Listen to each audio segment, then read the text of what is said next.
बिस्मिल्लाहिर्रहमानिर्रहीम। मुअज़्ज़िज़ ख़वातीन व हज़रात, आज हम जिस टॉपिक पे बात करने जा रहे हैं उसका उन्वान है गवर्नर रूल इन सिंध, कि क्या गवर्नर रूल सिंध में लगने जा रहा है। इसमें हम 3 उन्वानात से गुफ्तगू करेंगे। पहला हमारी बात ये होगी कि सिंध में पीपल्स पार्टी की परफॉर्मेंस क्या है।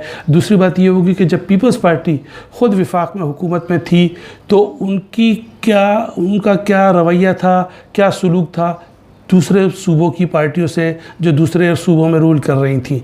और तीसरी बात ये कि आइनी और कानूनी तौर पे ये जो एमरजेंसी लग रही है, ये जो गवर्नर रूल अगर लग रहा है तो उसकी क्या पोजीशन होगी। पहली बात यह कि पीपल्स पार्टी सन 2008 से सिंध पर हुकूमत कर रही है और पीपल्स पार्टी को आप ये जो जरदारी वाली पार्टी है उसको हम ईमानदार पार्टी नहीं कह सकते। भुट्टो साहब की जो पार्टी थी उसके बारे में कोई करप्शन के इल्ज़ामात नहीं थे। अब चूँकि इनका परसेप्शन एक गलत है, एक करप्ट पार्टी का है। आपको ये भी याद होगा कि इसकी चमगोइयाँ सुप्रीम कोर्ट तक में हुई जब लाड़काना के हवाले से बात हो रही थी कि क्या लाड़काना में 90 अरब रुपए खर्च हुए हैं। इस तरह आप ये कहें कि इमरान ख़ान के बारे में ये कहा जाता है कि इमरान ख़ान जो है वो न खाता है न खाने देता है। दूसरी तरफ जो है वो नवाज़ शरीफ के बारे में ये कहा जाता था कि नवाज़ शरीफ जो है वो लगाता भी है और खाता भी है। और तीसरा जो है वो आसिफ जरदारी के बारे में कहा जाता था कि ये खाता है। ये परसेप्शन है पाकिस्तान पीपल्स पार्टी का। जनाब आसिफ अली जरदारी को किसी पाकिस्तानी प्रेस ने मिस्टर 10% नहीं कहा।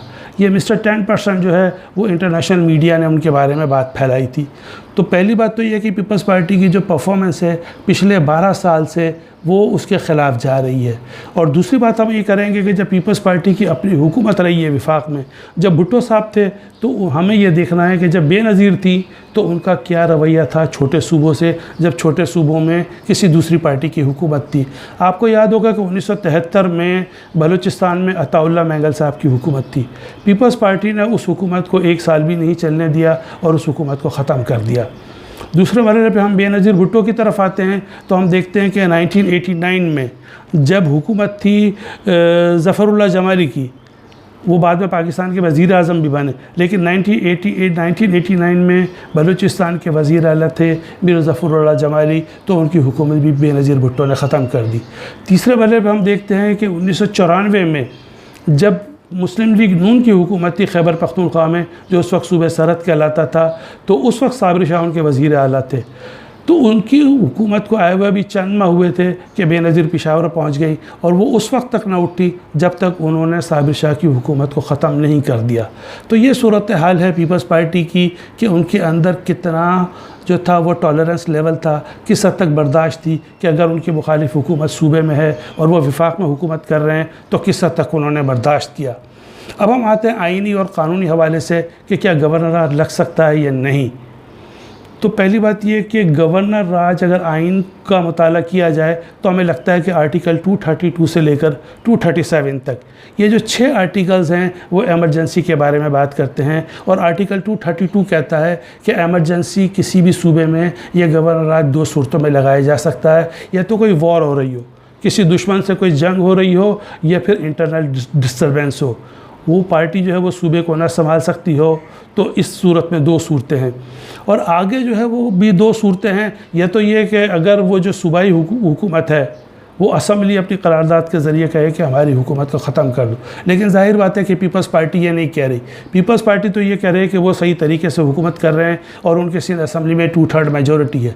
फिर सवाल ये पैदा होता है कि गवर्नर राज कैसे लगे। तो उसका दूसरा तरीका ये है कि गवर्नर जो है वो एक रिपोर्ट देते हैं सदर को कि सूबे के अंदर इंटरनल डिस्टर्बेंस है, हालात बेहतर नहीं हैं, लिहाजा गवर्नर राज लगाया जाए। तो अब सवाल ये पैदा होता है कि 18वीं तरमीम की मौजूदगी में क्या गवर्नर राज इतनी आसानी से लगाया जा सकता है। अब जाहिर सी बात है कि अगर PTI की गवर्नमेंट अगर ये गवर्नर राज लगाती है और पीपल्स पार्टी की हुकूमत ख़त्म करती है तो वहाँ सुप्रीम कोर्ट में भी मामला जाएगा और पार्लियामेंट में भी जाएगा। और पार्लियामेंट का मतलब है कौमी असम्बली और सेनेट। कौमी असम्बली में तो पीटीआई की अक्सरियत है, लेकिन सेनेट में पीटीआई की अक्सरियत नहीं है, लिहाजा इनके लिए बड़ी तकलीफ़ होगी। और ये बात अपनी जगह बिल्कुल सही है कि सुप्रीम कोर्ट के जजेस जो थे वो पीपल्स पार्टी के ख़िलाफ़ उनके सिंध में परफॉर्मेंस के हवाले से रिमार्क्स देते रहें। वो कोई पॉजिटिव रिमार्क्स नहीं है। उनकी जो गवर्नेंस का अंदाज़ है पीपल्स पार्टी का पिछले 12 साल में, वो कोई काबिल सताइश नहीं है। लेकिन इसके बावजूद भी 18वीं तरमीम के बाद ये इतना आसान इशू नहीं होगा। हम जानते हैं कि इस हवाले से जनरल शुजा पाशा का नाम भी आ रहा है और भी दूसरे नाम आ रहे हैं, लेकिन क्या इतना आसान होगा इस सूरत हाल में, पीटीआई की इस सूरत हाल में, कि जब वो चीनी की माफिया है, जो आटे के माफिया है और दूसरे जो करप्ट अनासर हैं उनके ख़िलाफ़ कार्रवाई करने जा रही है, तो क्या एक और पिंडोरा बॉक्स खोला जाएगा कि पीपल्स पार्टी की हुकूमत ख़त्म की जाए? तो ये बहुत बड़ा इशू है। हम इस हवाले से हमारी जो गुफ्तगू थी वो सियासी हवाले से गुफ्तगू थी कि पीपल्स पार्टी की परफॉर्मेंस क्या है।